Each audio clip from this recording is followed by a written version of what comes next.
So it's been a while since we've had a chance to get back on the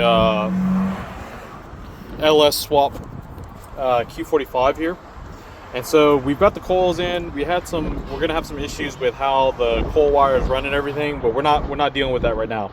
So what I wanted to talk about was the fuel system stuff. So this is kind of just laid out. It's not the final configuration, if you will. So basically on the LS cars, they use what's called a returnless.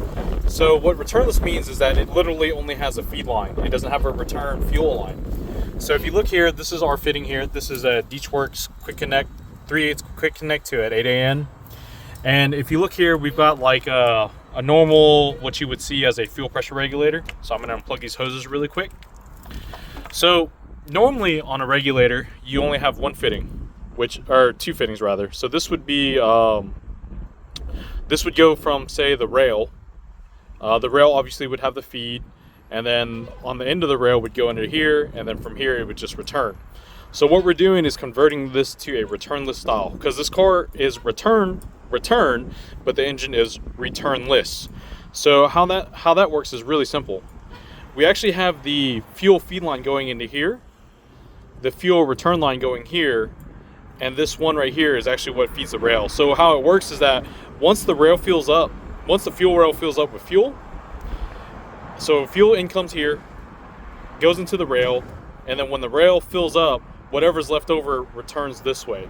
So unfortunately, a while ago, I figured out which one was return and which one was feed when I had just powered up the pump with my power probe.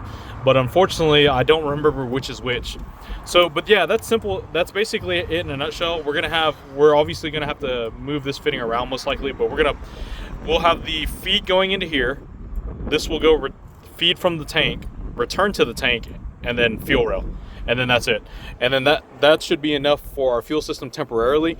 Now, in the end, this is going to be a turbo LS, so this is not good enough. However, the owner bought this motor sight unseen, so he doesn't, they tell him it runs and all this other stuff. We don't know that for a fact. So what we're trying to do is just get this thing fired up for now.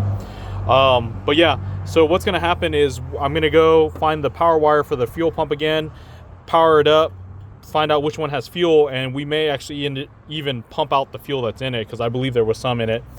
And then yeah, from there we'll hook up the hoses, and then we'll set it up from there.